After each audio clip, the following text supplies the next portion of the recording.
ನಿಮಗೆ ಗೊತ್ತಾ ಡಾಗ್ ನಿಮ್ಮ ಫೀಲಿಂಗ್ಸ್ನ ಸೆನ್ಸ್ ಮಾಡುತ್ತೆ, ಇಲ್ಲ ಸ್ಮೆಲ್ ಕೂಡ ಮಾಡುತ್ತೆ ಅಂತ.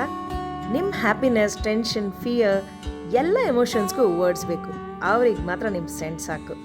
ಸೈನ್ಸ್ ಪ್ರಕಾರ ಮನುಷ್ಯರು ಸ್ಟ್ರೆಸ್ ಆಗಿದ್ದಾಗ ಬಾಡಿ ಬ್ರೆತ್ ಹಾಗೂ ಬೆವರಿನಲ್ಲಿ ಕೀಮೋ ಸಿಗ್ನಲ್ಸ್ ಅಂತ ರಿಲೀಸ್ ಆಗುತ್ತೆ.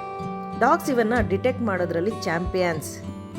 ಯುರೋಪಿಯನ್ ರಿಸರ್ಚ್ ಪ್ರಕಾರ ನಿಮಗೆ ಹಾರ್ಟ್ ಬ್ರೇಕ್ ಆಗಿದೆಯಾ ಅಥವಾ ಕನ್ಫ್ಯೂಷನ್, ಸ್ಟ್ರೆಸ್, ಭಯ ಆಗಿದೆಯಾ, ಡಾಗ್ಸ್ಗೆ ನೀವೇನು ಹೇಳೋದೇ ಬೇಡ, ಜಸ್ಟ್ ಒಂದು ಸ್ನಿಫ್ ಸಾಕು, ದಿ ಕ್ಯಾನ್ ಅಂಡರ್ಸ್ಟ್ಯಾಂಡ್. ಅದು ಹೇಗೆ ಗೊತ್ತಾ? ಓಲೋ ಫ್ಯಾಕ್ಟ್ರಿ ಸಿಸ್ಟಮಿಂದ. ಓಲೋ ಫ್ಯಾಕ್ಟ್ರಿ ಬಲ್ಬ್ ನಮ್ಮ ಜೊತೆಲಿರೋರಿಗೆ ಎಷ್ಟು ಕೋಪ ಆಗಿದೆ, ಎಷ್ಟು ಬೇಜಾರು ಬಂದಿದೆ ಅಂತ ಮನುಷ್ಯರಾಗಿ ನಮಗೆ ಗೊತ್ತಾಗತ್ತೆ. ಮತ್ತು ನಾಯಿಗಳಲ್ಲಿ ಈ ಭಾಗವು ಮನುಷ್ಯರ ಓಲೋ ಫ್ಯಾಕ್ಟ್ರಿ ಸಿಸ್ಟಮ್ಗಿಂತ ಅರೌಂಡ್ 40 ಟೈಮ್ಸ್ ದೊಡ್ಡದಾಗಿರುತ್ತೆ. ಈಗ ಥಿಂಕ್ ಮಾಡಿ ಅವಕ್ಕೆ ಇನ್ನೆಷ್ಟು ಗೊತ್ತಾಗುತ್ತೆ ಅಂತ ಅಲ್ವಾ.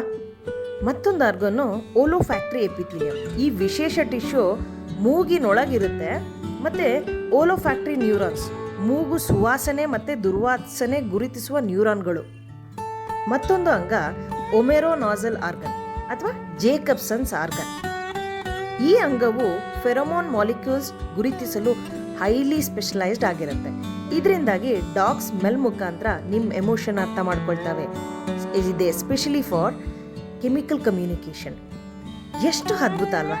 ಮನುಷ್ಯರಿಗೂ ದೇವರು ಈ ರೀತಿಯಾದ ಓಲೋ ಫ್ಯಾಕ್ಟ್ರಿ ಸಿಸ್ಟಮ್ ಕೊಟ್ಟಿದ್ದಿದ್ರೆ ನಾವು ಕೂಡ ಅವುಗಳಿಗೆ ಏನಾಗ್ತಿದೆ ಅಂತ ಅರ್ಥ ಮಾಡ್ಕೋದಾಯಿತು ಅಲ್ವಾ. ಓಕೆ, ಎನಿವೇಸ್, ನಿಮ್ಮ ಹತ್ರ ಡಾಗ್ ಇದ್ದರೆ ನಿಮ್ಮ ಸೋಲ್ ಆಲ್ರೆಡಿ ಹೀಲ್ ಆಗ್ತಿದೆ ಅಂತ ಅರ್ಥ.